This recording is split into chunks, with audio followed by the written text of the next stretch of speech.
confession. Amen? So already the title tells us na meron pala bad confession. Is there such a thing as bad confession? Yes, there is. If you do not follow the teachings of the Catholic Church, the steps before going to confession and the steps that you need to do after confession, then maybe your confession is not a good confession. I have this experience, hindi ko naman sasabihin kung sino siya. So more or less, di nyo kilala yung tao. So, bad confession palagi yung kanyang confession until nag-retire siya and she listened to my talk and na-convince na mag-confess sa akin and then admit, Father, all my previous confessions were bad confessions. Because every time I go to confession, dahil nahihiya ako na ikumpisan itong pinakamalala na kasalanan ko, hindi ko kinukumpisan. Yung kinukumpisan ko lang ay yung mga maliliit na kasalanan. Gusto kong maging good kay Father. No? So, senior citizen, nag-retire na, sa kanang maisipan na i-confess yung pinakamalalang kasalanan. So, bad confession. Bad confession din kung di mo ginawa yung penance mo. If you fail to do your penance, then that can be considered as bad confession. So what I will talk about now is good confession. The subtitle is Our Powerful Weapon to Conquer Sinfulness and Evil. Because in my experience as a priest, pag may naturuan ako na Katoliko, and I have convinced the Catholic to go to confession, at mamumumpisan yun, magkakaroon yun ng transformation. Just a while back, may nagmamakawa na makausap ako. Kasi daw, hindi makita ng doktor yung kanyang sakit. Kahit anong gamot, to no avail, walang lunas. So sabi nila, baka naman kakaibang sakit ito. So they talked to me, and the woman wanted me to pray over her. Para daw, alam niyo, yung shortcut. Pero sabi ko sa kanya, kahit ilang beses kitang i-pray over, kung hindi ka naumpisan, walang power. Because in the teaching of the Catholic Church, if you are in the state of mortal sin, kahit ilang beses ka magpa-pray over, magpa-healing, walang power because the grace of God, which is very holy, cannot enter a person who is under mortal sin. Amen? Amen. So dear Catholics, especially extraordinary ministers of Holy Communion, I want you to understand this. That in the Catholic Church, we teach that for you to receive graces from God, you need to be in what we call state of grace.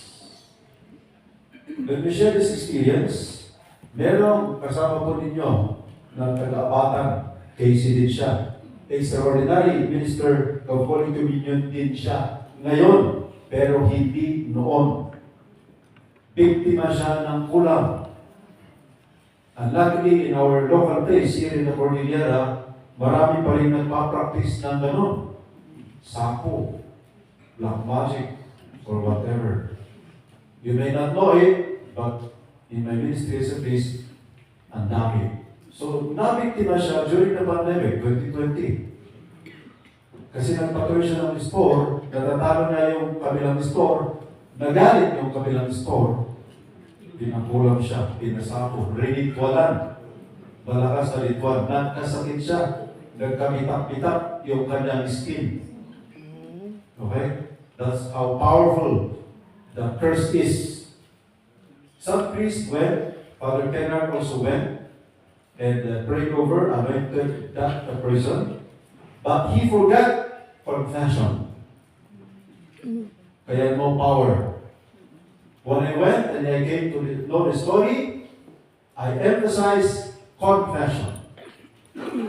Kailangan mag-umpisal ka, pati si misis mo, pati mga apat na anak mo. Kahit mahirap mag-travel, let them travel from Manila to La Trinidad para mag-umpisal kayong lahat.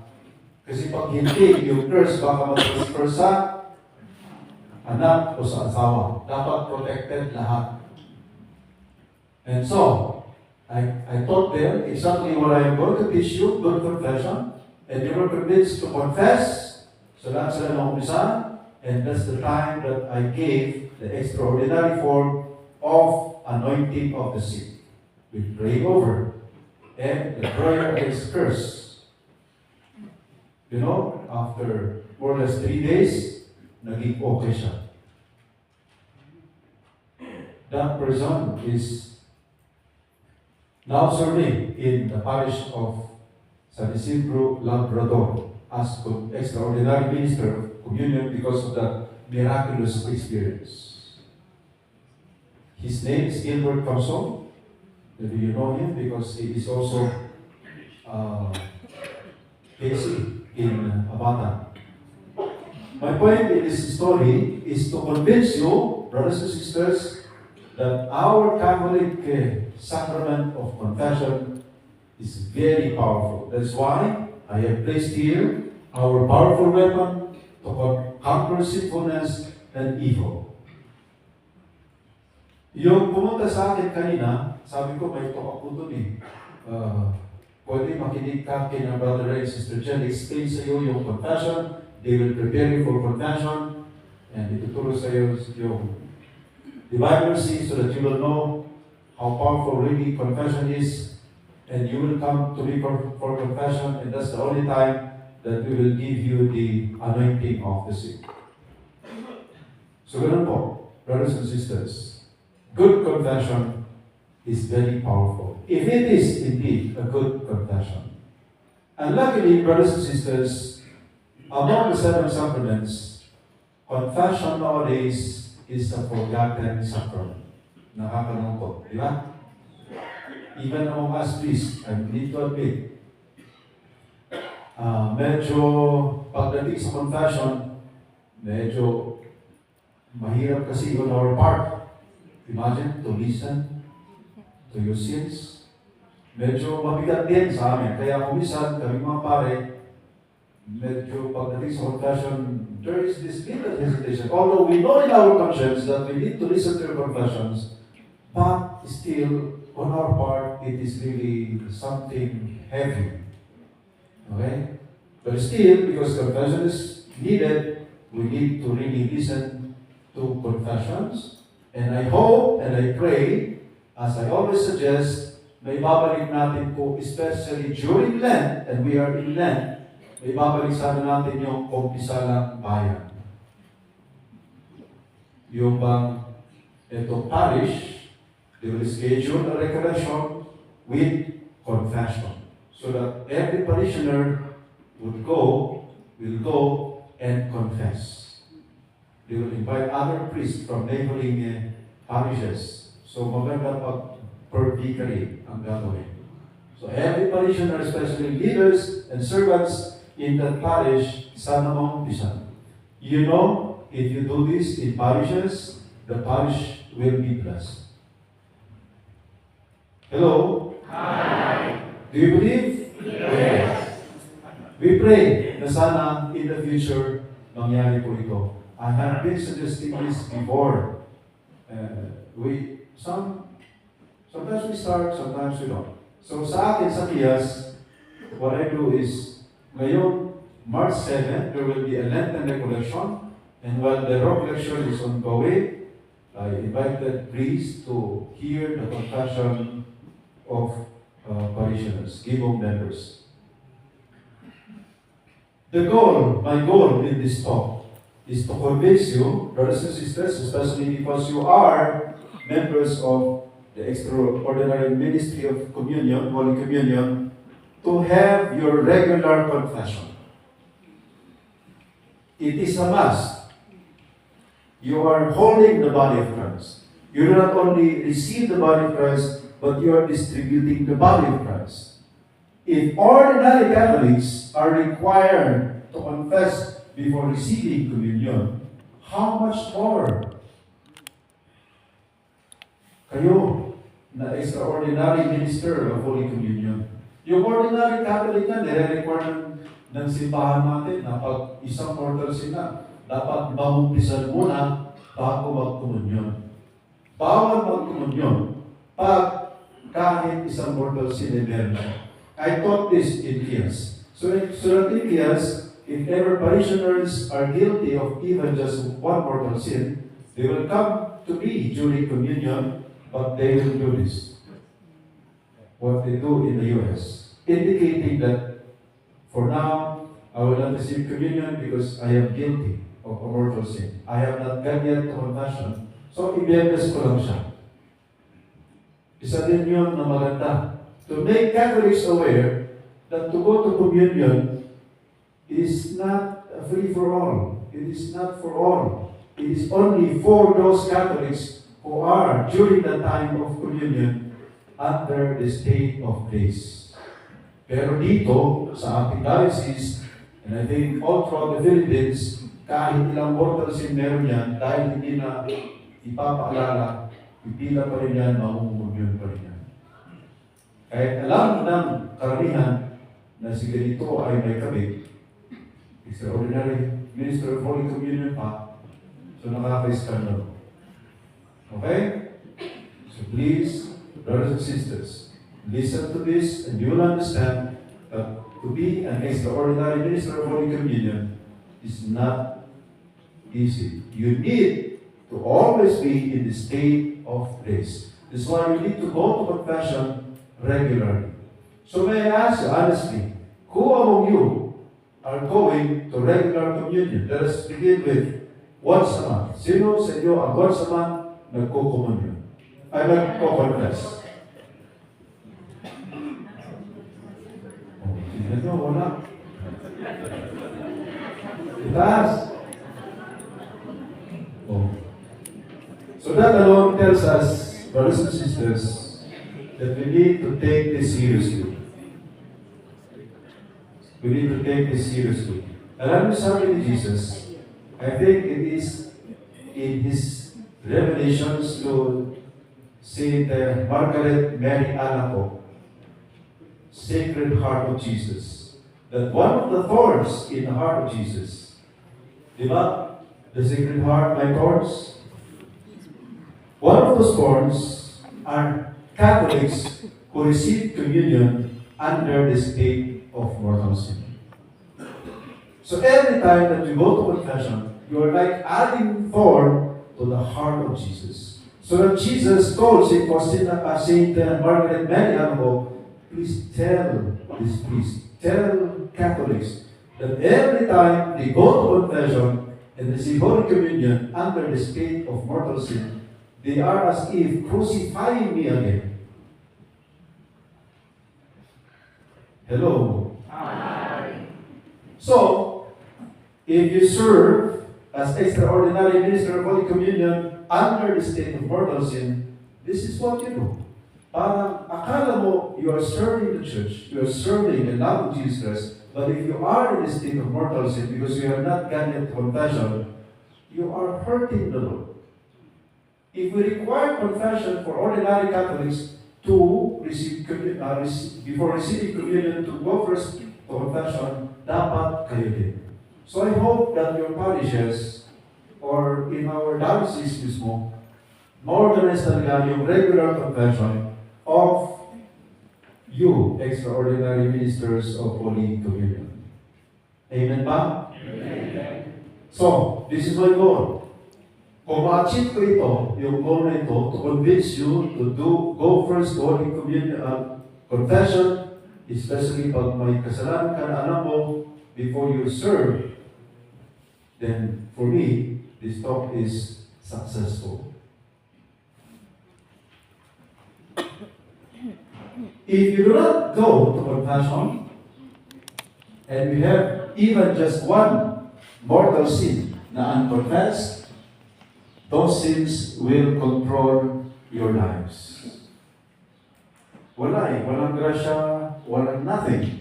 We know that. We are Catholics, and this is our Catholic doctrine. You know, all of us are sinners. The saints in heaven were sinners. The damned in hell are sinners. But what is the difference according to our teaching? The difference is this. Yung mga saints na nasa langit, tulad ni St. Augustine, na sobrang makasalanan noon, andun sila kahit makasalanan sila because they confessed their sins. They repented, they confessed their sins, and they did penance. They went through what we call the process of good confession. The damned in hell are also sinners, but they did not repent, they did not go to confession, they did not perform penance. So that's the only difference. So lahat tayo pare-parehas ng makasalanan. Maliit o malaki, makasalanan sa mata ng Diyos. The only invitation is for us to go to confession.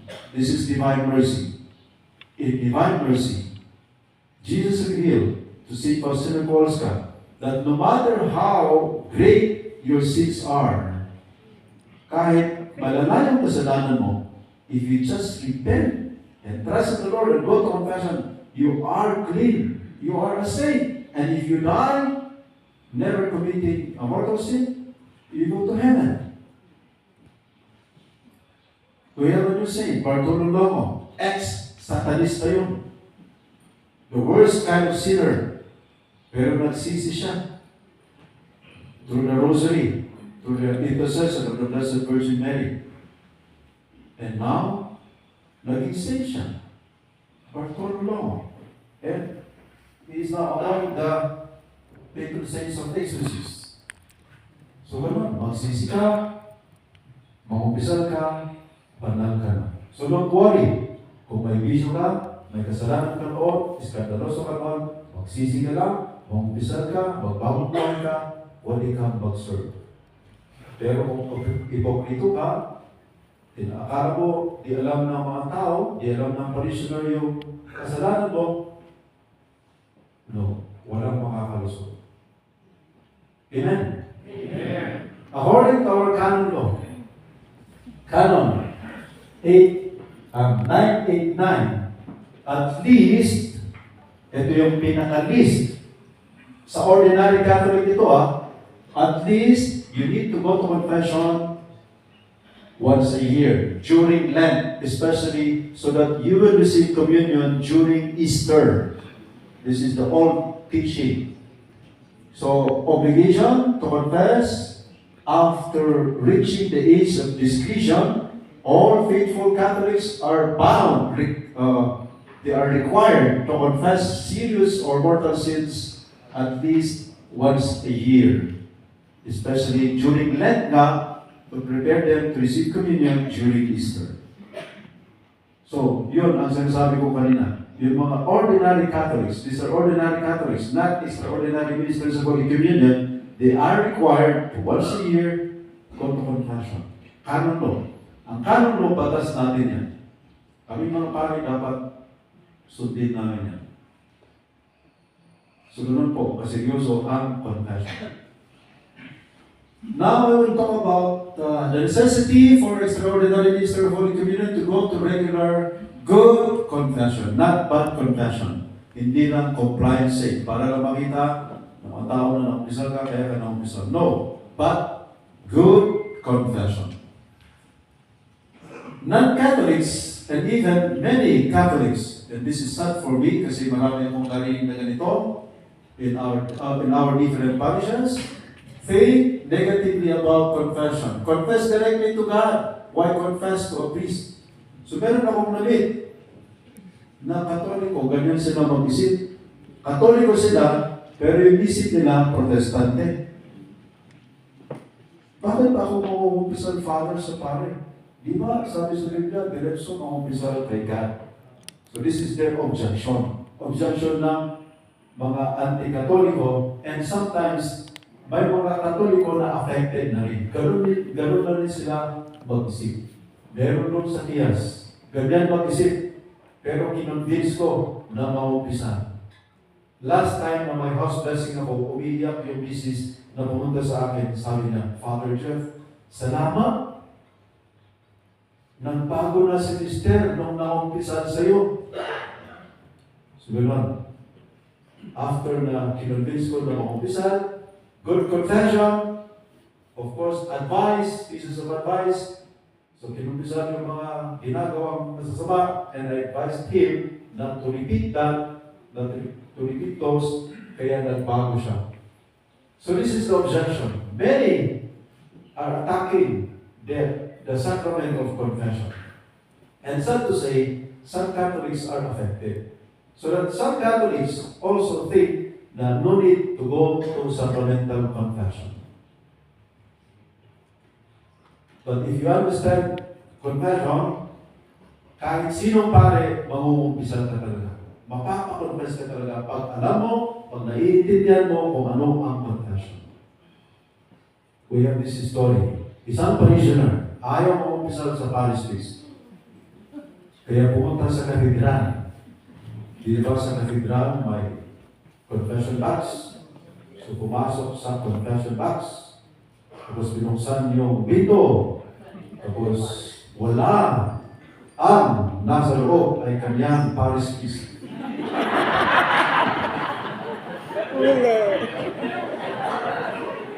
So sabi ko sa kanya, nung kinukwento niya, gumgunaw. So now, brothers and sisters, if you understand good confession and the power of confession, kahit parish priest mo, mamumpisan ka. In fact, I have so many friends who understand the power of confession, kaya gusto nila sa akin sila mamumpisan. So, brothers and sisters, sabi ni Jesus kay si Faustina Kowalska, sa last part ng talk ko ito sinabi in one of the things na sinabi ni Jesus kay si Faustina Kowalska, make your confession before me, the person of the priest is for me only a screen. Never analyze what sort of priest it is that I am making use of. Open your soul in confession as you would to be, and I will fill it with my life. Diary of Sister Faustina Kowalska, paragraph 1725. Because St. Faustina Kowalska complained to Jesus, Jesus, I don't like that priest. Tamad mga advice, mali yung mga advice, gano'n. Pero, sabi ni Jesus, no, never judge the priest. Just go to confession. The advice of the priest is secondary. My grace is more important. Kahit sinong pare pag naumpisal ka, yung grasya sa akin manggagaling yun. So do not choose the priest. When we were seminarians, our favorite confessor was Father Leon Tapyawan. Bakit? Kasi matanda at pingin.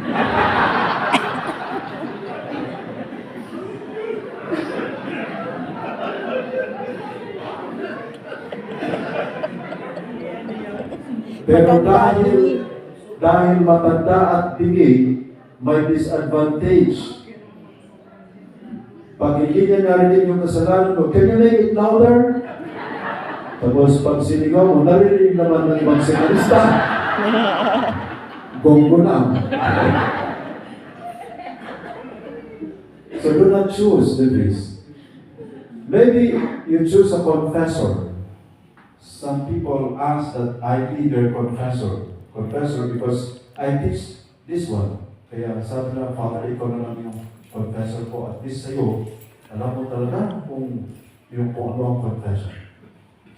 Very sad din yung mga naririnig ko na Father sa aming parish, never schedule about confession.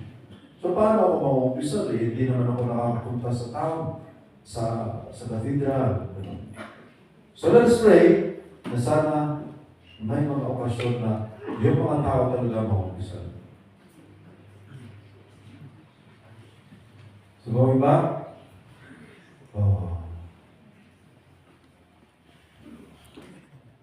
this is very sad, but we need to avoid this. As Catholics, we should know and understand that we need to go to confession. Yes, Catholics should make frequent acts of contrition, which are prayers in which we tell God that we are sorry for our sins and ask for His forgiveness. Hindi po natin pinagbabawal ang direct confession to God. We call it act of contrition. And we have, as Catholics, the very beautiful prayer, act of contrition. Do you know it? Oh my God, I'm heartily sorry for having offended you, and it is all my sins, because I dread the laws of heaven and the pains of hell, but most of all because I have offended you, my God, who are all good and deserving of all my love. But you have the promise to confess my sins, to do penance, and to amend my life. If you do that, before this day, after examining your conscience, kung anong kasalanan na gawa mo for the day, you are actually confessing to God. Every day we should confess to God. Diba? For us Catholics, we're advised to make our prayers complete by using the acronym ACTS, ACTS, and A is adoration, C is contrition or confession, and then thanksgiving, and then supplication.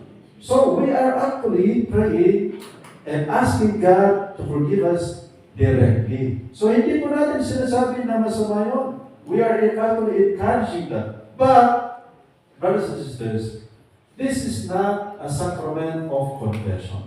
Iba yung sacrament of confession, iba yung prayer that you ask God to forgive you. Kasi mga pilosopo yung iba eh. Nauumpisa naman ako diretso kay God. Bakit kailangan pa akong umpisa lang sa pare? We need to understand that this is a sacrament. The sacrament, by its very nature, confers graces that help us to live a Christian life, which is why the Church requires us to receive it at least once per year.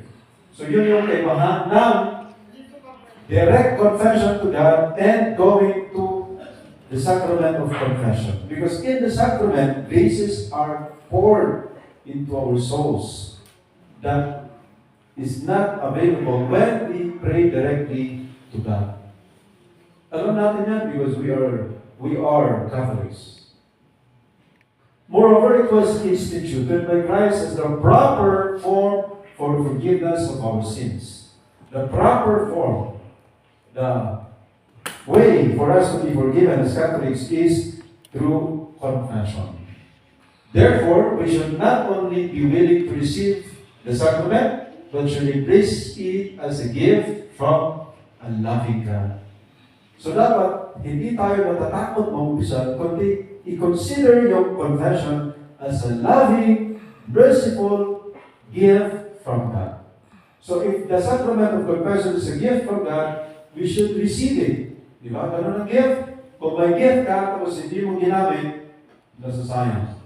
Last time, may gift ako, tapos di ko alam na perishable pala siya. Matagal sa sasakyan. Tapos nung pinuksan ko, wala na. Panis na. Sayang. Ganun ang gift. Pag hindi mo pinuksan ang ginamit, di mo pakikinamaman.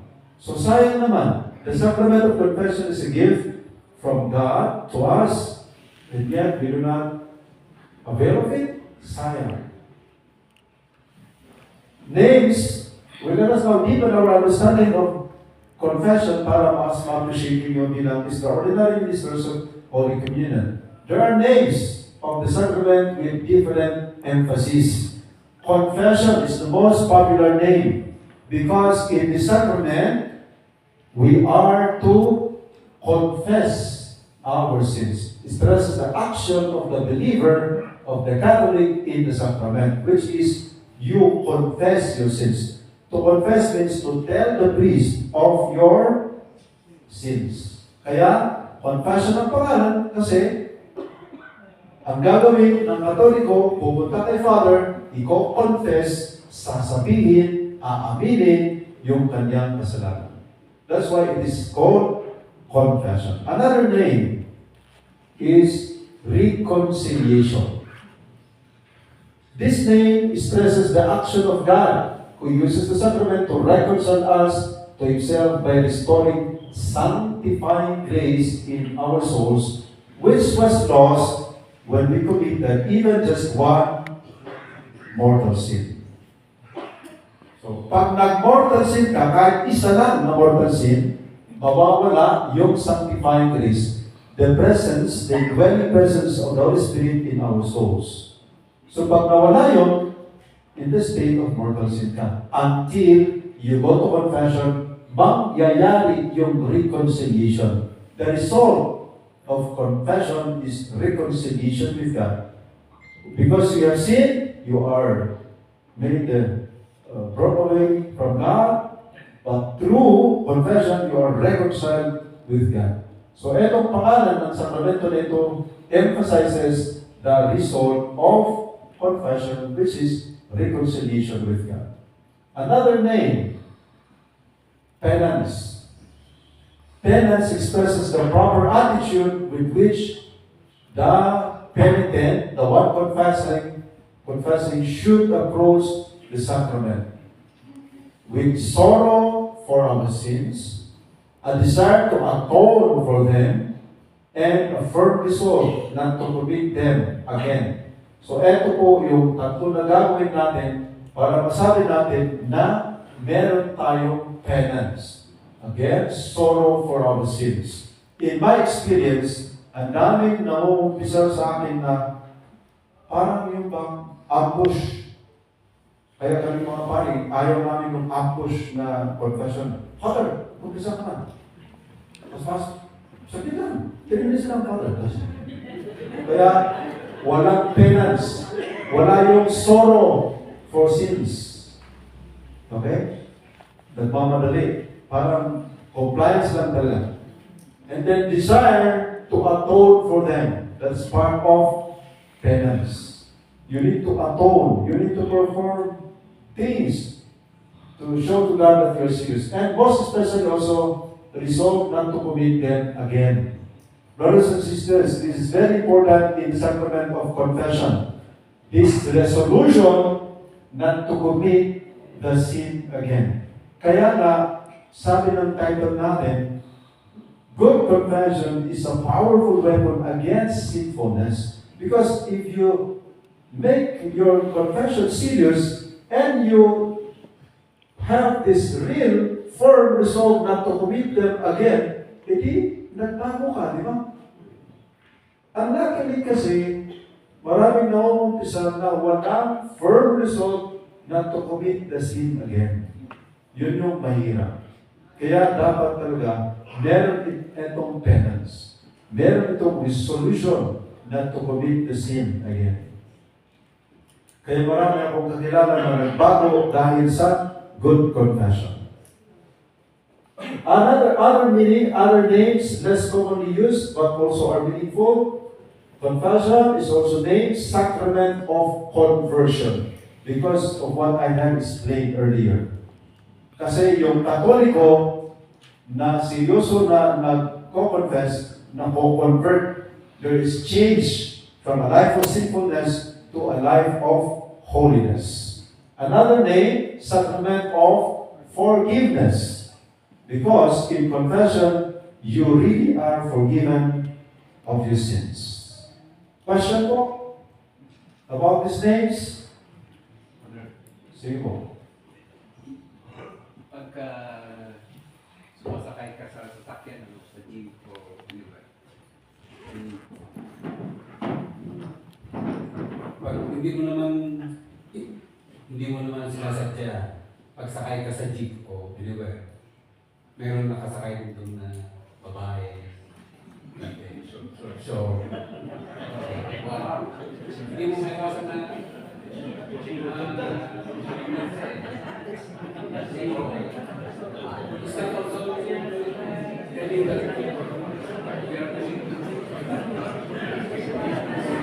Okay. The question is, nakasakay na ang jeep, pero at may nakasabay na, may short na short. Short na nga, short pa. Ang question is, mortal sin din ba yun? Hindi ko naman sinasadya na nakita ko. Okay. So, ganito po. First, let's talk about mortal sin. Pag sinabing mortal sin, there are three requirements for it to become a mortal sin. Serious matter, the intention, and the knowledge. You know that it is wrong, and you intend, you are willing to do it, and that's a serious sin, that's why it's a mortal sin. Malaking kasalanan, alam mo na kasalanan, walang pumilit sa iyo, ginawa mo pa rin, yun ang mortal sin. Let us apply this principle to that thing. Hindi naman na sinasadya na may babae doon. Diba? Nakita lang niya. So, hindi po siya mortal sin. Hindi mo sinasadya. Wala yung intention. It's not a grave matter. So, wala din yung mortal sin. But, it can become a venial sin depende sa ginawa mo. Depende sa reaction mo. Pag nakita mo, tapos pinipilian mo.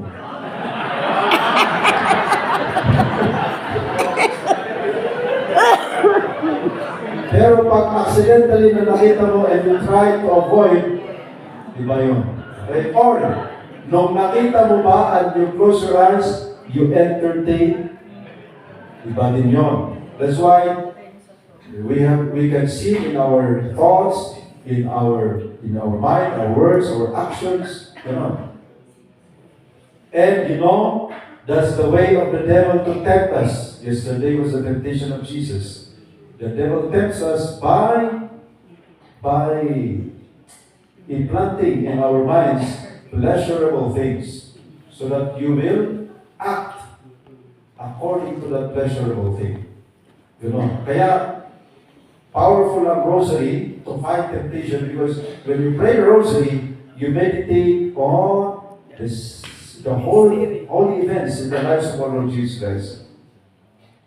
An empty mind is the playground of the devil. That is how temptation works. Kung wala kang iniisip, wala kang ini-imagine na holy things, as you meditate on the rosary, for example, the devil will come. So, immediately, pag may nakita kang gano'n, close your eyes and meditate on your favorite mysteries of the Holy Rosary. But, if you close your eyes and imagine that lady, that's entertaining. If you entertain the temptation, it becomes a sin. But if you fight the temptation, wala kang kasalanan doon. Okay? So I advise, if you want to really avoid being sinful, meditate on the mysteries of the Holy Rosary. My favorite is the agony in the garden. Sakali mga ako yun, I will close my eyes and immediately imagine Jesus Christ praying in the garden. So gano'n ang paglaban sa mga ganyan. Okay? So even venial sins, by the way, you need to confess. Sakali bang nakita mo yun, at medyo na-entertain ka, Father, may nakita ko nung nakasakay ako, and I entertain the pleasure out of it. That's also a venial sin. Okay?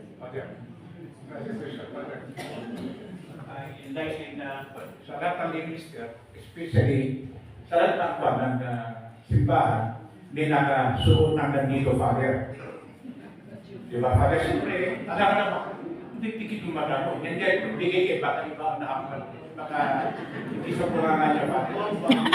Kaya, sabi nga nila, Father, di ba sabi, pag-bigyan sa ng hostya of body of Christ. Pero kita mo yun. Of Christ. Parang isang naisip, Father, nakikita mo ba? Again, the same principle. The same principle. Minsan nag-isama sa cathedral, may gano'n. Naka-spaghetti strap, naka-gano'n, naka-miniskirt, stiff neck ako.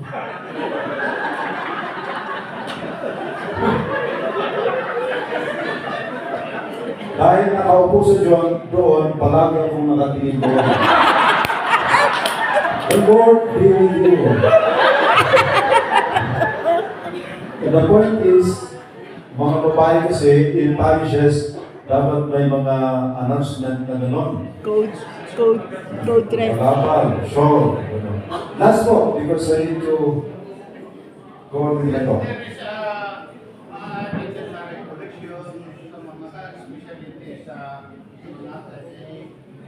Ang recollection na nabibigyan niya ay pagkatapos after the recollection.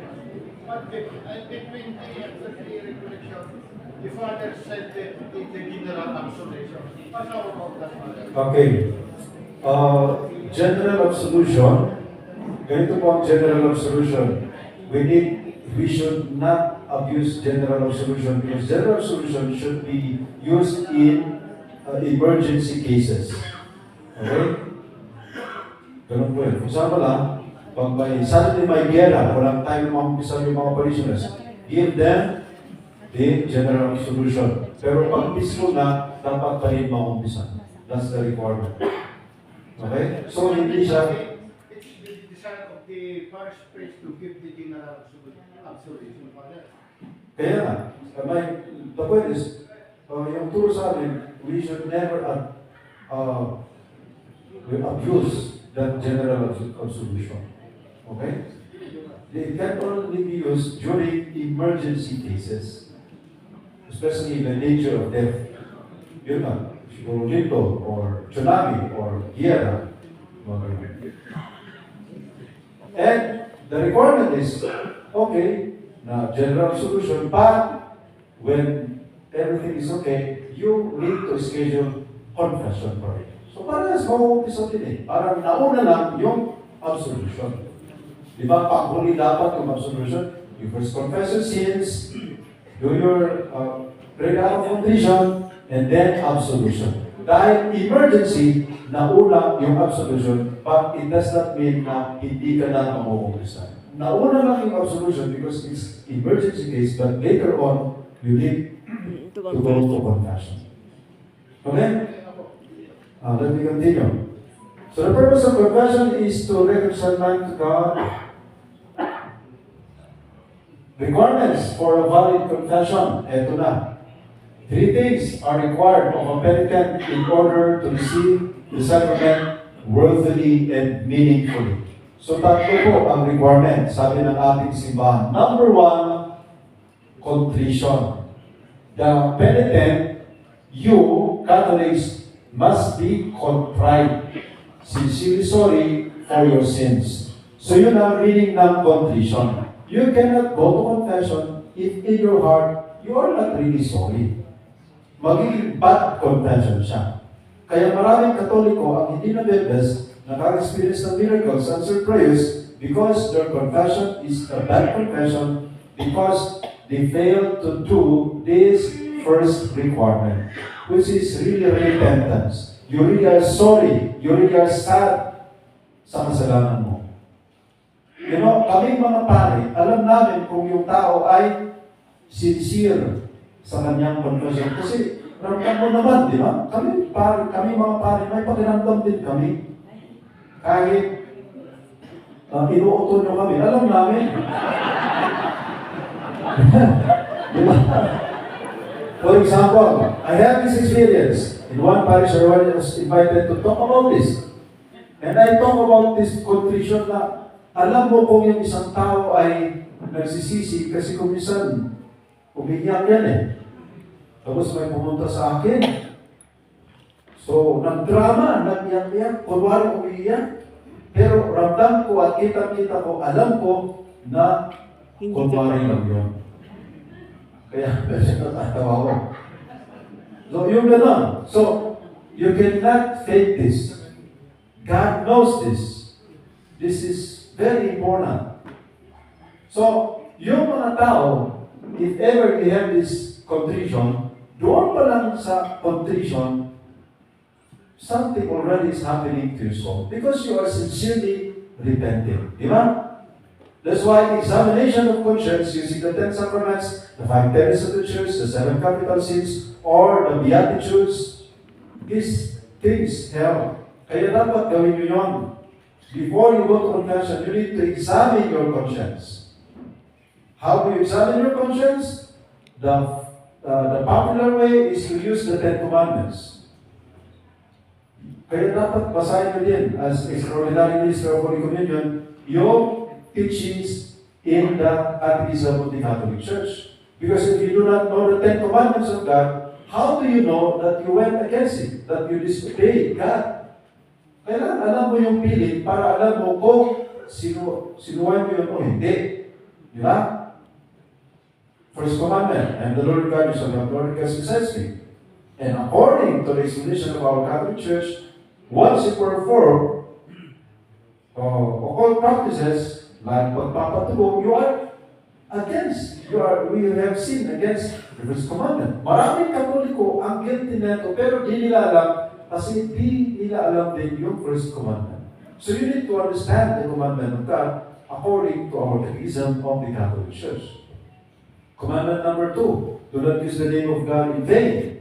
Isa, pagbabasahin ninyo yung catechism of the Catholic Church, ang isang meaning nun, pag ginamit mo ang simbahan, pag ginamit mo ang pangalan ng holy person like a priest, para sa personal gain, personal na rason, yun ay against the second commandment.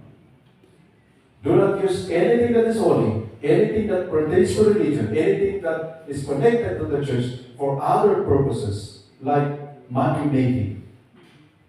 So ganoon.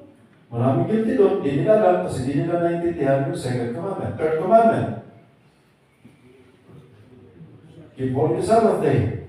Maraming Katoliko, akala nila, okay lang mag-absent ng Sunday. Pero hindi, mortal sin yun. Hindi lang Sunday, holidays of obligation like Christmas and the Holy Week. December 8, holiday of obligation. Pag hindi ka nagsimba ng December 8, you commit a mortal sin. Commandment number 4, honor your father and your mother. It applies not only to children, but to parents who are responsible. Do not kill. If you curse somebody, according to Jesus, and it's also an explanation of our catechism, you are already killing that person. So, ganon. Commandment number 6, do not commit adultery. Akala ng mga iba, adultery lang kung tali ka sa may asawa. Pero the explanation of our Catholic Church in the CCC is not just that. May naumpisa. Father, batang-bata, pero sabi niya, Father, guilty ako ng adultery. Yun para nakipag-quarrel ng adult. The point is, if you do not understand the sin, you will not also know how to confess. Adultery is not just that, but it involves watching pornography, for example, abusing yourself, many other things. And in our generation, sabi ni Our Lady of Fatima, the pinakamaraming pupunta sa hell, ang kasalanan nila is sin of the flesh. And that is the warning of Our Lady that I will come na karamihan na kasalanan. Karamihan na namamatay at pumupunta sa hell, ang kanilang kasalanan ay sin of the flesh. And now it is happening in our generation. The sin of the flesh is watching pornography and then abusing yourself. That is also considered. That is a sin against the sixth commandment. So if you do not confess that and you offer the body of Christ, you are committing sacrilege. Ganon kaseryoso yung issue po natin. Kaya dapat talaga tulungan natin yung ating mga sarili para po maayos yung pagsaserve natin. Contrition. We need to always have a contrite heart. Commandment number 7, do not steal. Okay? Last time na di naman nag-chismis pero para pinag-uusapan yung mga problema sa different parishes. Kapag may okasyon, may mga parishioner na nagnanakaw ng karne, ng ulam, gano'n.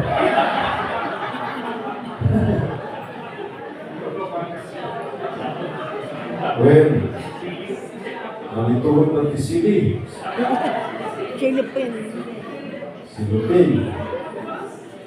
So, nakakalungkot, pero sabi ko, hanggang ngayon, ginagawa pa nila. Oo, Father, nakakayamay. So, ganun po. Contrition. We need to be sorry for our sins and confess before we serve. Number 2 na requirement, kayo po, bago you must confess your sins fully and in kind and in number. Fully, lahat ng kasalanan at yung buong kasalanan. May favorite kami na parang na kwento dyan. May nung umpisa, sabi niya, nagnakaw ako ng tali. Nagnakaw ako ng tali. Wala na. Tagayang, sumusunod din Juan, Picaruba. So, hindi lang yun. Nakasakay pala sa Tagabaw yung asawa ng kapitbahay.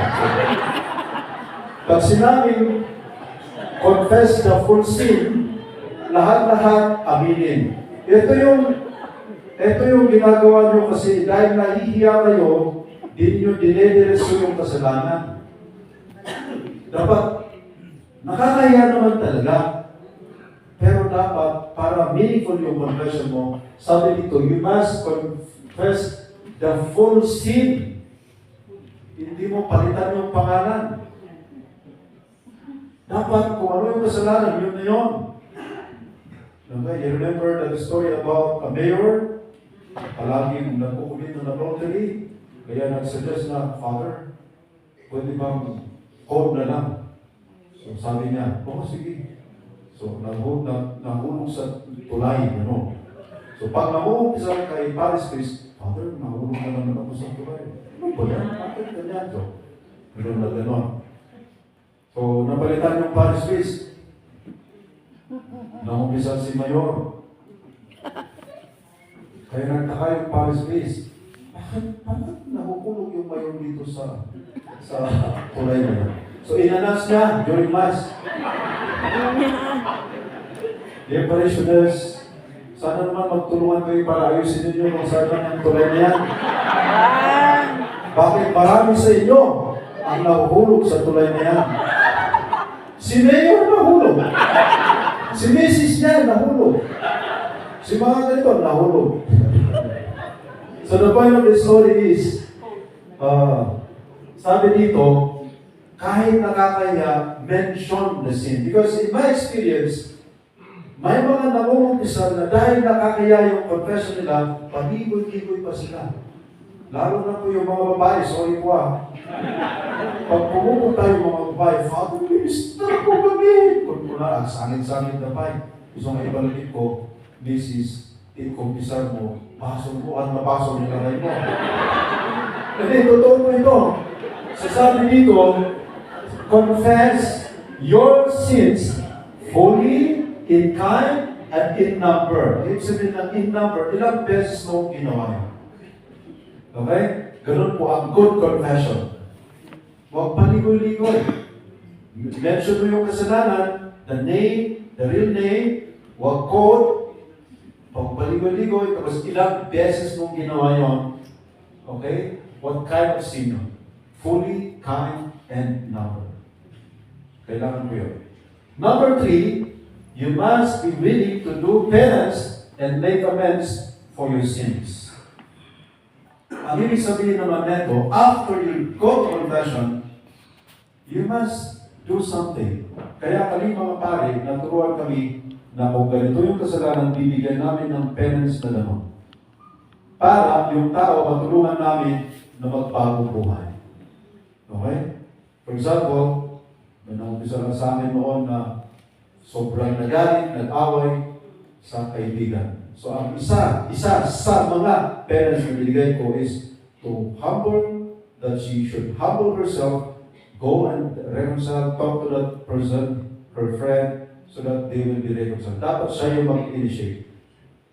Sabi niya, Father naman, sabi niya, ayaw na yung parents, pero sabi ko, hindi, parents mo yan. Parte ng confession yan. Ganito yung gawin mo, mag-dasal ka muna, pray for guidance, for strength, and then later on, when you are prepared, you go talk to that person. And after some days, nag-text siya na sabi niya, Father, thank you sa binigay mo ng penance mo. Okay na po kami. So you see, dapat we do penance. And sometimes, kami mga pare, because we do not really know your situation, the penance that we give are just simple. 3-hour fast, 3 minutes, magano lang. Kaya ikaw mismo, ang advice ko, you know your situation, you know what you're supposed to do as penance, so ikaw na mismo yung mag-decide kung ano yung additional na penance mo. Kumbaga, you do penance, especially in Lent. Yung bang panata na sinasabi natin. You do a pilgrimage, You pray how many rosaries?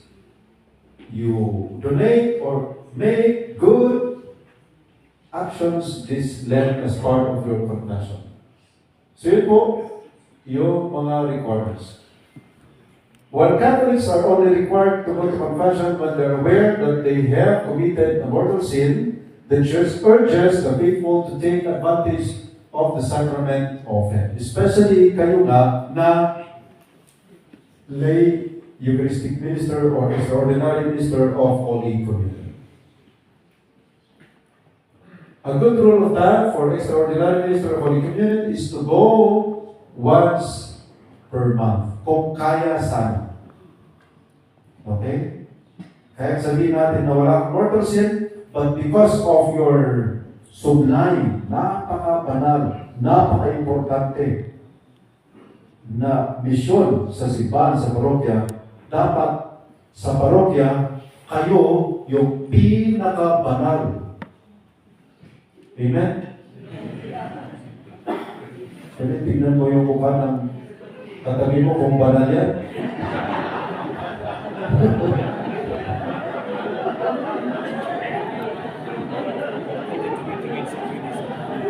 Kapag kayo ng katawan mo, parang 95%. You know, honestly speaking, totoo po ito. Our parishes will not be blessed depending on how we receive Holy Communion. Okay? Because if parishioners give and receive Holy Communion in a sacrilegious way, paano tayo mabe-bless? Diba? Wala eh. Imbes na yung mga Katoliko pupunta sa simbahan para ma-bless, pero dahil sa mistake, dahil sa ginagawa natin pag nagkukumunyon, walang blessing. So sabi dito, para ma-bless talaga tayo, we need to go once per month. The Church strongly recommends that in preparation for fulfilling our Easter duty to receive communion, we need to go to confession even if we are aware of only venial sins.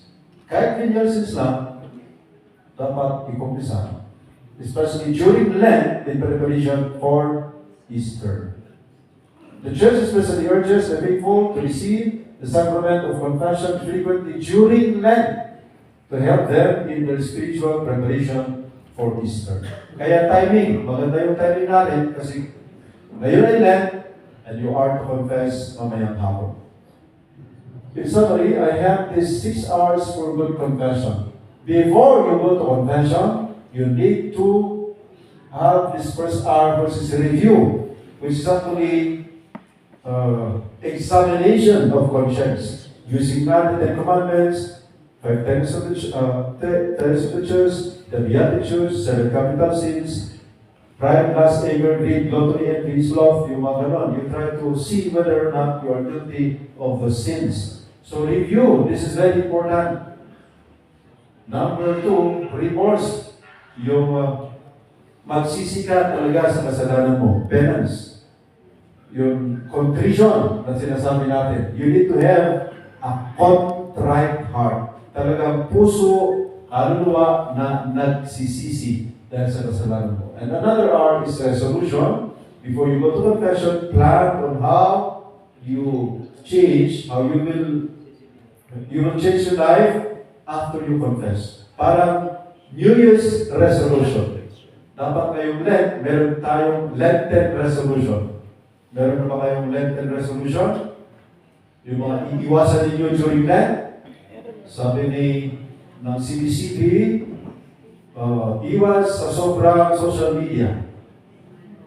Sabi ni Pope Leo, iwas magsalita ng masasama.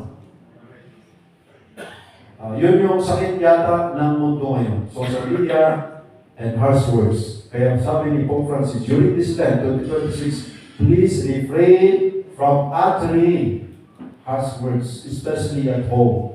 Yun yung weakness ng mga Katoliko na isa. Banal-banal pag nagsimba, pero pag umuwi, magbunganga naman. Sermon, di ba? Exactly. So yun, resolution. What is your resolution? What are you willing to do to discipline yourself so that after confession, you will be a changed person?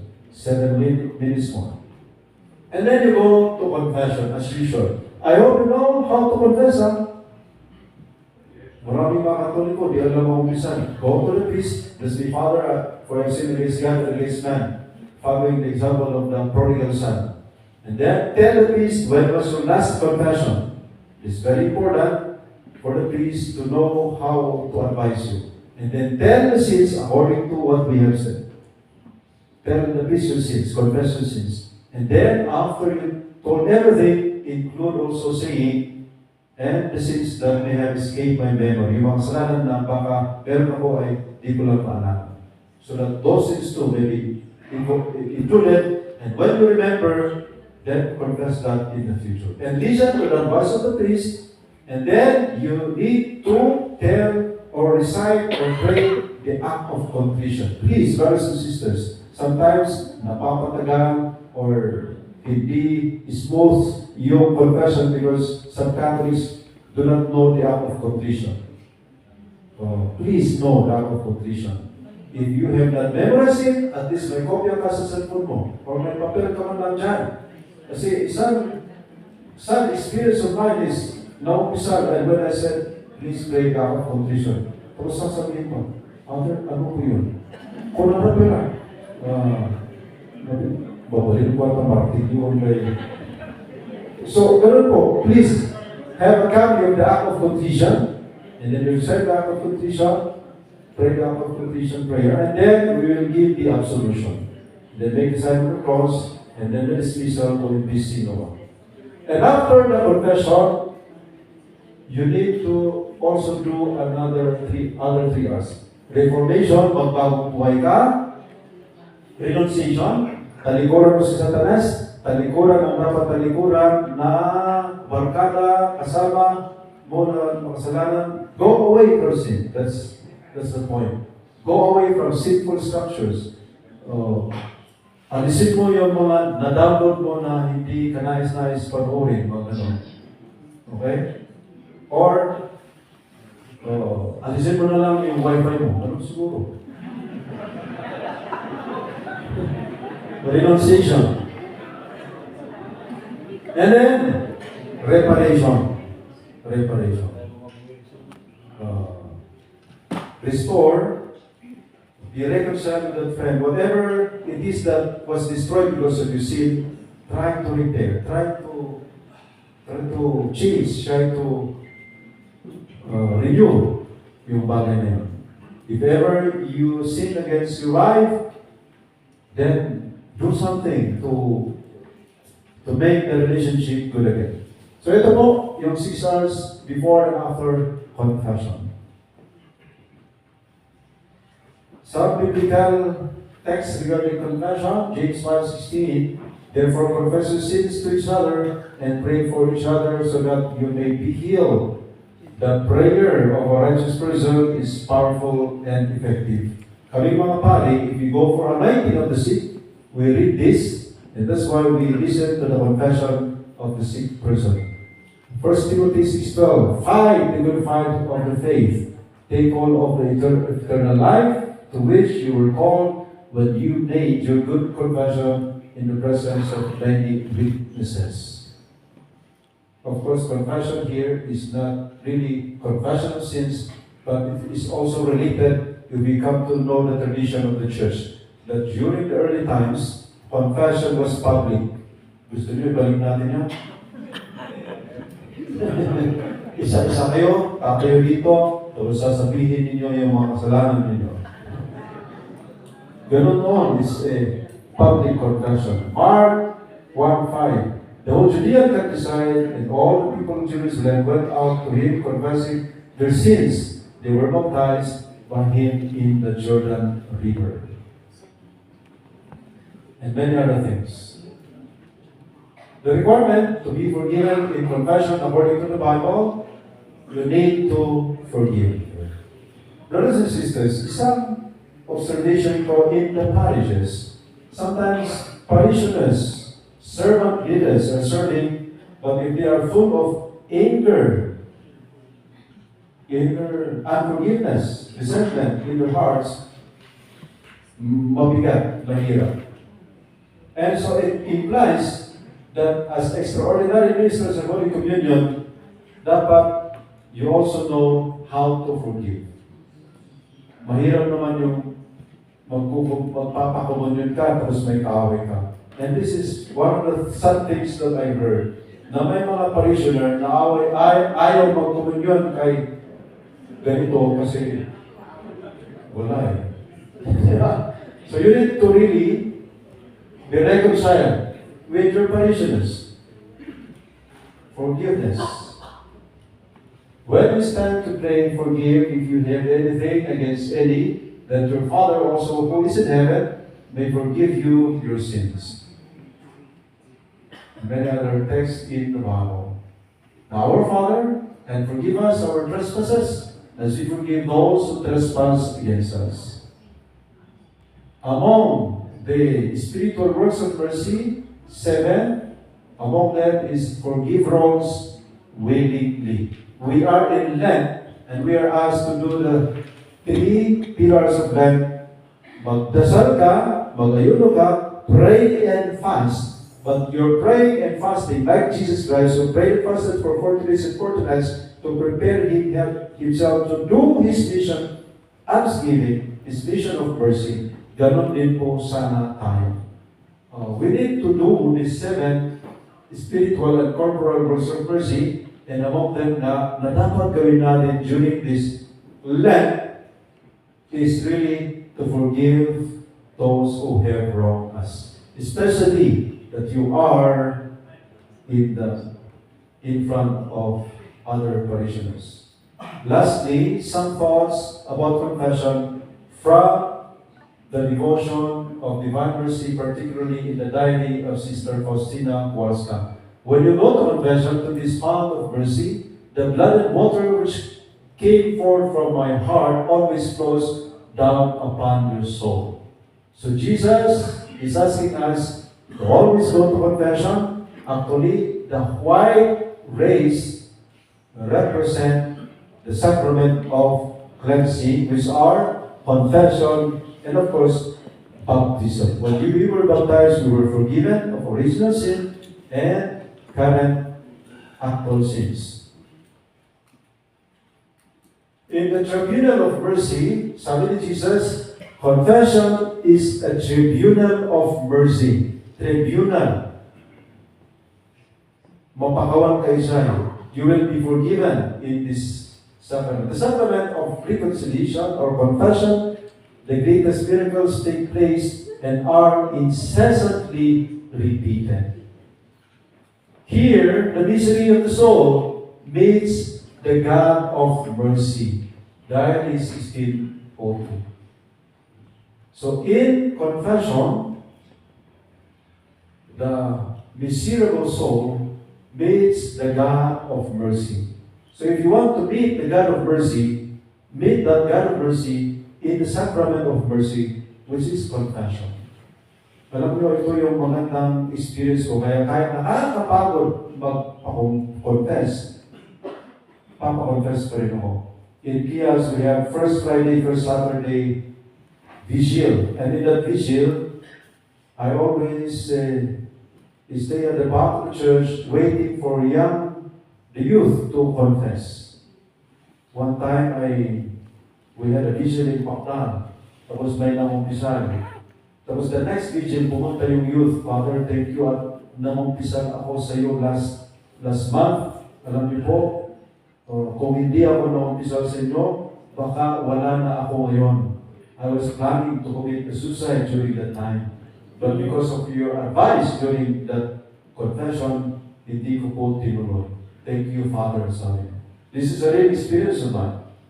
So, what I did during that time, nung nalaman ko na ang dami ng problema sa parents, problema sa pera, problema lahat. So, because of this teaching of our Lord Jesus Christ, that as a priest, I must be a minister of mercy. So during that time, what I thought of doing is to tell that young person that God loves him. the fact that he is not confessing is a testimony, a sign that God loves that person. Gusto kong ipanama sa tao na yun yung pagmamahal ng Diyos. And thankfully, it has been effective. Come with faith to the feet of my representative. Ang pare ay representative lang ni Jesus during Holy Communion. Kaya nga, ulitin ko po, huwag mamili ng pare. Okay? Kahit sino, pwede po yun. If you are sincere in your confession, makukumpisa ka kahit sinong pare. Wala kang pakialam kasi alam mo na ginagamit siya ni Lord. At kami mga pare, meron po kami seal of confession. Pag meron kayong alam na pare na chinismis yung kinonfess mo, punta kayo kay Bishop, agad-agad maaalis yung pare niya. Ganon kaseryoso ang seal of confession. In the US, lumabas yung issue na ganito. If ever the state would force a priest to divulge, to tell to the authorities yung kinonfess ng criminal, pero hindi.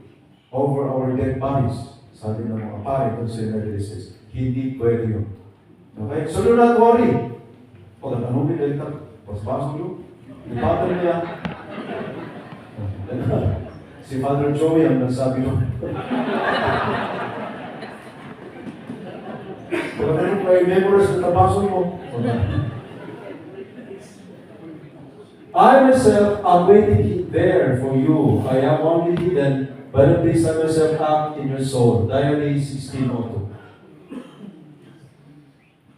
May, pinakita ko na po ito sa inyo kanina. So please, go to confession. The sacrament of reconciliation not only obtains for us God's forgiveness, but also heals the soul of the wounds of sin. Maganda po itong Diary 3:77. Nakakahil ang confession, good confession. Let me also read to you what John Paul II, St. John Paul II told us about confession. The Church of the New Advent, which is our church today, must be the church of the Eucharist and of penance or reconciliation or confession. Sabi ni John Paul II, dapat ang simbahan ngayon ay simbahan na namumumpisan at simbahan ng Eucharistia. Amen? Amen. Kaya kayo dapat ang makinig kay St. John Paul II. Ano ang sabi niya?